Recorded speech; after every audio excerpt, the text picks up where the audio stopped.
Welcome to my channel, guys. So Classroom is back in session. This documentary is going to be one of the most important and educational videos you will ever watch over the course of your lifetime. There's so much to cover regarding the Cuban Missile Crisis.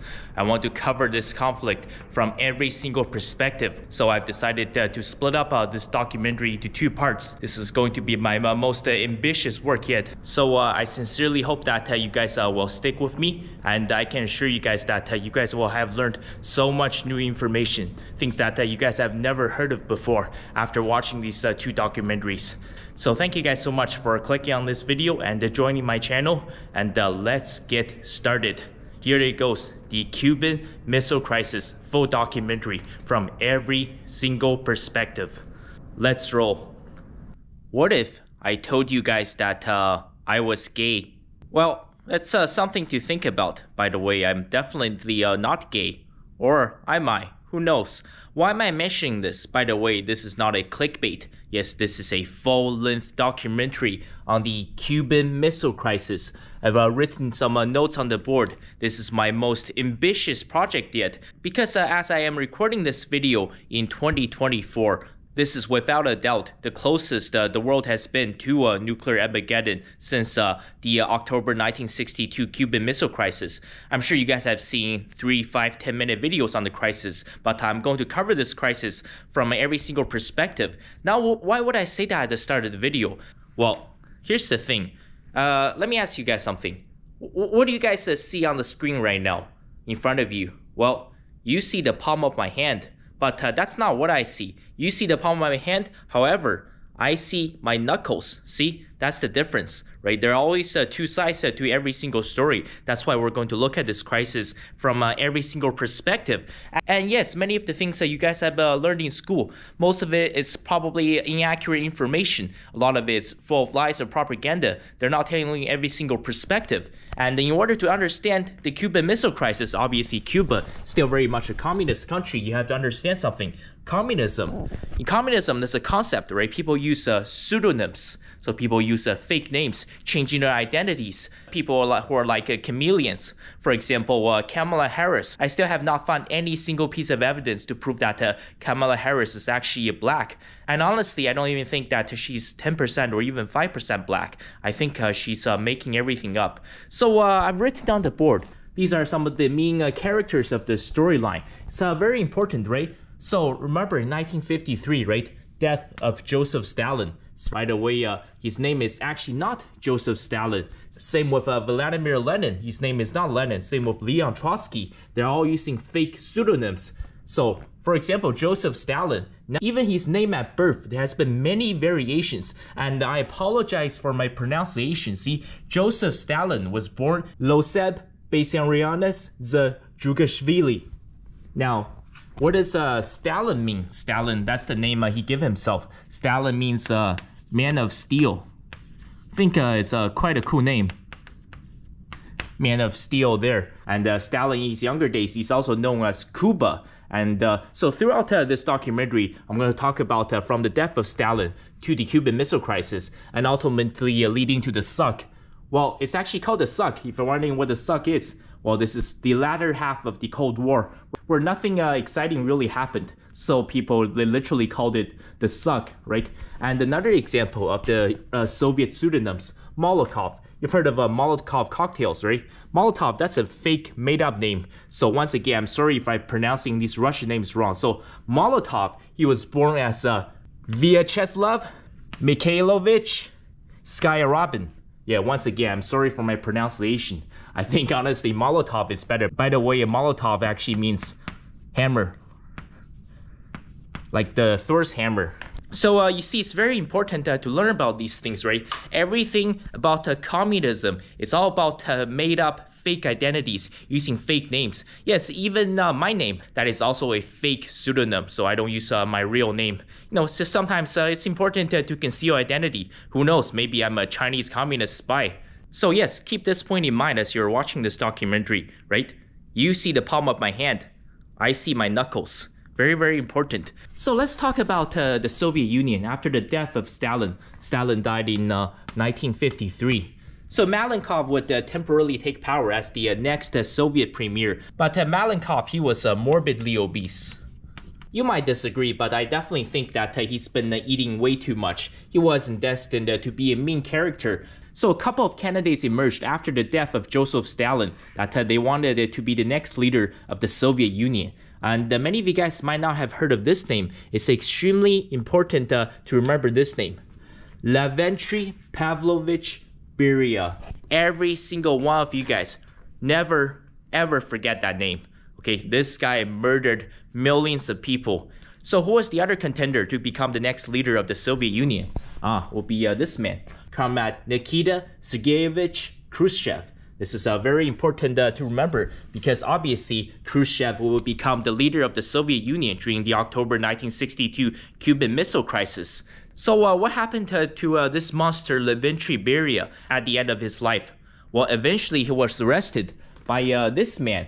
I'm sure everybody knows this person, Georgy Zhukov. I don't think I need to expand on that name. That is a very, very famous name. That's as famous as it gets. So eventually Beria was arrested and he was held in a prison cell by Georgy Zhukov. And he was sentenced to death by execution on December 22nd, right before Christmas of 1953. And on December 23rd, one man walked into his cell with a gun in his hand and he pointed the gun at the head of Lavrentiy Beria, ultimately ending the life of a brutal dictator. Who was this guy? It was Comrade Khrushchev. So yes, just to give you guys some context of how brutal the Soviet Union was. So what are some of the main characters and events I will be covering throughout this video? Obviously, we have Fidel Castro. I will give you guys a background on the Castro family. Obviously, there's Che Guevara. And what is BOP? The Bay of Pigs invasion. And obviously, the Bay of Pigs invasion, I gotta bring in the CIA, the FBI. I'm going to also add to the story the U.S. Secretary of State at the time, Robert Strange McNamara. Yes, his middle name was actually Strange. And obviously the CIA, Allen Dulles. And ultimately the U.S. involvement in the Vietnam War. And from the U.S. side, obviously we have President JFK. It's very important to mention that these two, JFK and Comrade Khrushchev, they're complete polar opposites of each other. As you guys can see, JFK, right? He was tall, he was rich, he was good looking, and he was in shape. And on the other hand, Comrade Khrushchev, he grew up extremely poor, and he was short, he was fat, he was ugly. So these are the complete opposites of each other. And of course, Ike. Do you guys know which US president had the nickname Ike? That is Dwight D. Eisenhower. Very important, right? I put a capital D in the middle there. Well, perhaps he's got the well of the D. And of course, you cannot cover the Cuban Missile Crisis without mentioning this man, Vice Admiral Comrade Vasily Alexandrovich Arkhipov. I'm going to cover every single perspective of the Cuban Missile Crisis. I'm going to be bringing every single point full circle, and I hope you guys will have learned something new by the end of this video. So stay with me. So let's continue the timeline leading up to the Cuban Missile Crisis. This is the next phase, the hydrogen bomb. Soviet Union first developed the H-bomb. It was named Joe 4, and yes, this was achieved on August 12th of 1953. And soon after Joe 4, the Warsaw Pact was established, centered around the Soviet Union. And obviously the Warsaw Pact is a direct response to NATO. And something really, really crazy happened. Something that perhaps nobody expected on February 25th of 1956. So Comrade Nikita Khrushchev, he addressed the Soviet Union during their 20th Congress. For the first time, perhaps in the history of the Soviet Union, the truth was being told. And obviously, the vast majority of the people, they do not like the truth. Yes, you can actually find his speech. It's called On the Cult of Personality and Its Consequences. Once again, On the Cult of Personality and Its Consequences. Definitely look this up. This is perhaps a turning moment, not just in Soviet Union's history, but perhaps in the history of humanity. Because as Comrade Khrushchev, he was addressing the Russian delegates. Many members of the Congress, they actually suffered heart attacks, strokes, many vomited and passed out, and many actually even went outside to commit suicide. Yes, this is how serious it was. So what the hell did Comrade Nikita Khrushchev tell these Soviet delegates that made these people to even commit suicide after his address? Well, he started the campaign, as you guys can see on the board. I've written Stalin. He started the campaign of de-Stalinization. This was a turning point for the history of Soviet Union because Comrade Nikita Khrushchev absolutely tore Joseph Stalin into shreds. He blasted Joseph Stalin for everything he has done in his life. He called him a tyrant, a dictator, a murderer. By the way, Comrade Nikita Khrushchev, this wasn't just a simple speech. He did actually take action. So out of the nearly 2,000 Congress members that attended the 17th Congress, this was back in 1934, this is Stalin's core circle, 1,108 of them will be arrested. Most of them will be tortured to death. Some of these members will be sent to the Gulag, and they will never ever see the light of day again. And some of the other members, they were sent to places like the basement of the Lubyanka. I will cover more on the Lubyanka in future videos. Comrade Nikita Khrushchev, he might be short, fat, and ugly, but this guy was no pushover by any means. And yes, the transcripts of his speech was leaked by The Observer, and it was published by The Observer on June 10th of 1956, and the entire speech was read verbatim to the entire Eastern Soviet bloc, and yes, pretty much to the rest of the world. And obviously this caused a huge uproar worldwide. Nobody had ever expected this, and ultimately, you have to remember at this time China was a hardcore communist country, so this ultimately will lead to the Sino-Soviet split in 1959. March of 1955. This is where things start to get interesting. If you're wondering why I'm covering this, it's very important to know what happened leading up to JFK's administration. So yeah, we're getting to the really good stuff here. So Lockheed, you guys have heard of Lockheed, right?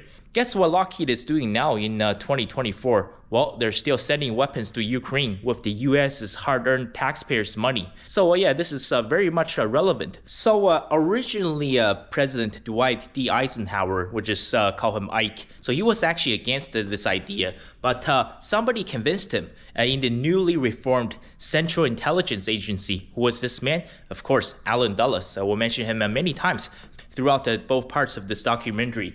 Eventually, it was approved by the CIA that Lockheed would receive $22 million.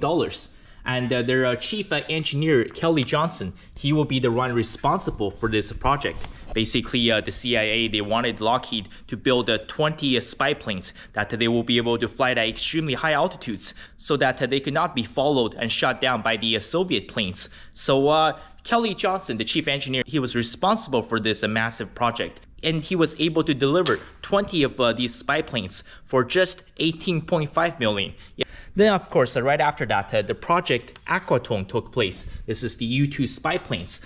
So these spy planes, they were originally called the Angel, and they're able to cruise at an incredible altitude of 73,000 feet. So this is an absolutely incredible achievement way back in 1955. And the main purpose of these planes flying over the Soviet territory was to spy on their ICBM sites. What is ICBM? Intercontinental Ballistic Missiles. And then you will keep on hearing this term throughout the Cuban Missile Crisis. So because these planes were flying at extremely high altitudes, obviously they had all kinds of issues. It was quite dangerous for the pilots, so they had to basically dress like astronauts. And the pilots, they did not call these planes angels. They called the planes the Dragon Lady. And where did these pilots operate out of from? I'm sure you guys have already guessed at this point. They were operating within Area 51. So actually, before Project Aquatone took place, at the summit in Geneva, this is July 25th of 1955, actually Ike, he met up with Comrade Khrushchev, and he actually proposed the insane policy. This is basically, if I flip a coin, heads I win and tails you lose. It's basically a win-win situation for the United States and the lose-lose for the Soviet Union. He proposed the open skies policy, saying that basically any military plane can at any time fly to the Soviet Union, and they could take any photos, any kind of pictures, any kind of footage they want to of any Soviet sites where their SEBMs are located. And of course, vice versa, the Soviet Union could do the exact same thing. They could send an unlimited number of planes over American airspace. And obviously, this is before Project Aquatone. The plan was set in motion, but this is before it was approved. And obviously, Comrade Khrushchev simply rejected this offer. He said that you have to be absolutely out of your mind. You've got to be kidding me. There's no way I'm going to approve something like this. So it was right after Ike returned home to America after the Geneva summit, Project Aquatone was approved. And there will be a total of 24 missions of these American U-2 spy planes. They will fly over the Soviet Union. And it was during this time, it was actually confirmed that it was the Americans, they actually had the upper hand in terms of a nuclear arsenal. But the Soviet Union, they were building them very, very fast. And they were catching up rapidly. And yes, the Americans, they were so bold with their U-2 spy planes because they know these planes can cruise at 73,000 feet in the air, so that the Soviet planes couldn't do anything about it. The very first mission on July 4th of 1956, the U-2 spy planes actually flew over the Kremlin, and obviously the planes were detected, but the Soviet troops, they could do absolutely nothing because they was out of range for them. And over the course of the next couple years, due to a total of over 20 of these U-2 spy plane missions, obviously tensions ran at an all-time high between the United States and the Soviet Union. Then something changed in 1959. So Ike, he invited Comrade Khrushchev to come to the United States to do a cross-country tour and to actually meet his family members. And this really changed everything because originally, obviously, Comrade Khrushchev, he was extremely skeptical. But as soon as he saw Ike's grandchildren, that's when he completely softened up. That's when everything changed. And there's definitely hope on the horizon because both sides would agree to attend the upcoming Paris summit. And there was a over 90% possibility but that a real peace treaty could be signed and the Cold War could finally be coming to an end. But obviously, we all know what happened. The Cold War obviously did not end in 1959. So what the hell happened, right? So at this time, Ike, he thought that, the Paris summit is coming up. Khrushchev, he saw my family. He did a cross-country tour with me, and we went to Camp David. Everything seems to be going well. He's really softening up. He's opening up to the United States, and we can have a real treaty. He thought, perhaps now is the time to cancel these U-2 spy planes missions. And obviously, 99% of the population, I think, would agree. And they think that obviously, this guy is trying to achieve world peace. This is the sensible decision to make. However, despite the fact that Ike wanted to cancel these missions, who came into the picture once again? The CIA, Allen Dulles. They convinced Ike to fly one final mission into the Soviet Union. And this operation would become known as Operation Grand Slam. And it's very interesting that the Operation Grand Slam was scheduled to take place on May 1st of 1960. And if you guys are wondering why May 1st is very significant, because May 1st is May Day. It's a very significant, very important communist holiday, still very much celebrated in China and Russia today. So America chose the pilot, Francis Gary Powers. So he ended up taking off from Pakistan, and basically this flight is scheduled to cover over 3,800 miles before he would finally terminate his flight in Norway. And this was scheduled to be the 24th and final mission of the U-2 spy planes. However, something absolutely drastic happened. Here comes the plot twist. So while pilot Francis Gary Powers, he was cruising at an altitude of roughly 70,000 feet in the Ural Mountains while he was flying near Sverdlovsk. This is the modern day of Ekaterinburg. One of the newly developed SAMs, SAM surface-to-air missiles, it detected this U-2 spy plane. And on the 24th and final mission of the U-2 spy planes, the final plane was shot down. And the wreckage would be retrieved by the Soviet Union. Now, you might think, oh, this is not a big deal, right? The USA can just made a big lie about it. In fact, yes, Comrade Nikita Khrushchev, he gave Ike four opportunities to apologize. He said, you know what, I'm willing to overlook this because I know you've been doing this for the past 4 years anyways with your spy planes. But if you're just willing to just come out straight and say that, you've been using your spy planes to fly over the Soviet Union and just apologize to me and to the Soviet people, I'm willing to overlook this incident. And the Paris summit can still take place and there still could be a peace treaty by the end of the day. There can still be world peace. But of course, this is, General Dwight D. Eisenhower. He's not going to become someone else's bitch. So his administration will continue to lie. And at one point, it was even stated by the United States administration, they were saying that basically the plane that crashed was piloted by a high-altitude weather enthusiast. Yes, that was basically their statement. So Ike, he would lie a total of 4 times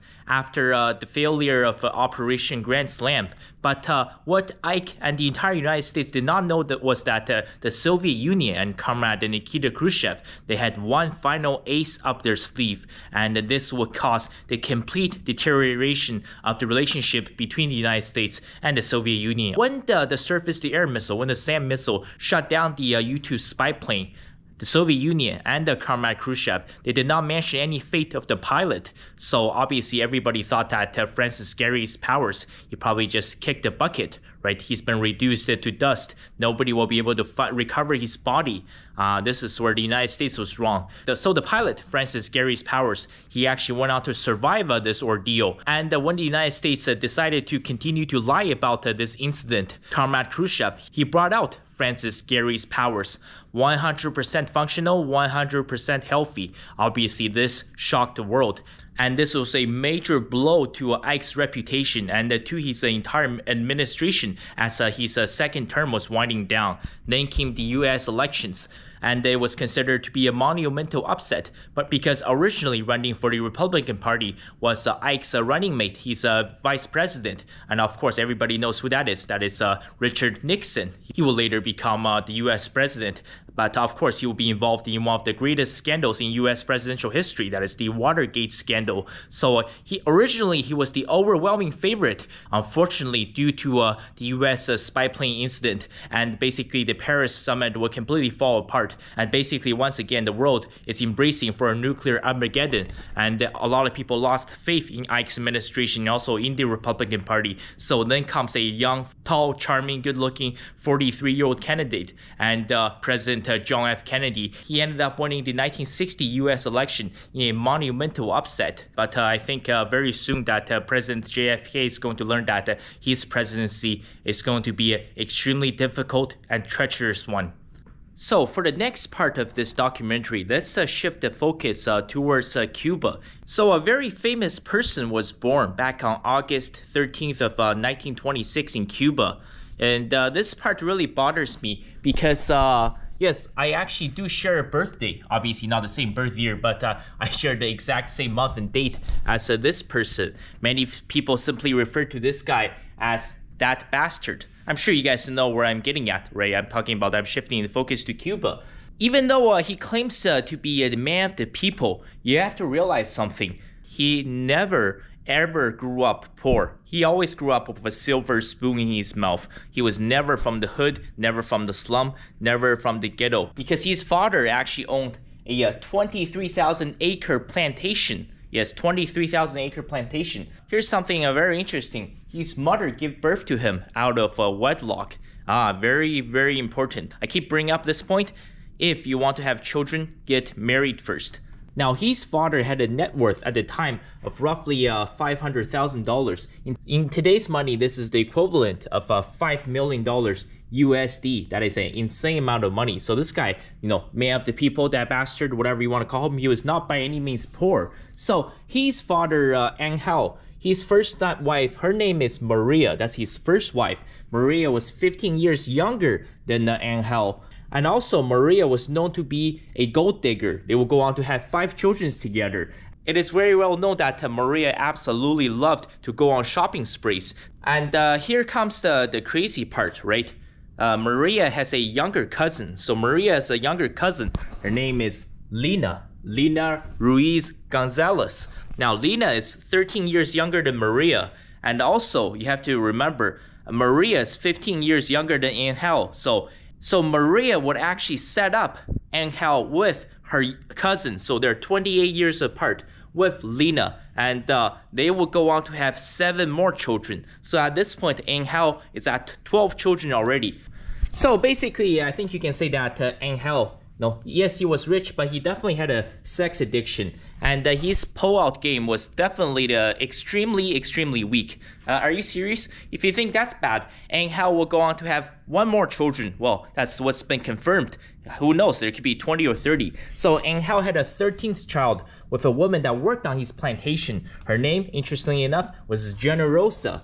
And also, Ang Hao was known to be a racist. You guys want to know how he made so much money on his plantation, his 23,000 acre plantation? Well, he was enslaving black migrant workers from neighboring Haiti. He was bringing them over, and they were basically working on the plantation as slaves. That's how Ang Hao made so much money on his plantation. So here he goes. I'm sure you guys know where I'm getting at, right? So Ang Hao's 8th child, he will become the most famous out of his 13 children. It's interesting enough, so his 8th children, he named him the Truth, or of course, Fidel. Fidel means truth. Think about it in English, right? Infidel, right? So Fidel means the truth. Also, interestingly enough, in the USSR newspaper, the Pravda also means the truth. Now, obviously, the Pravda is 100% communist propaganda, but they decided to call it Pravda, the truth. So yeah, I think, if you're wondering why, people like Fidel Castro and Che Guevara, also Joseph Stalin, Adolf Hitler, why are all these people basically on the verge of insanity? Well, just look at the background they grew up in, right?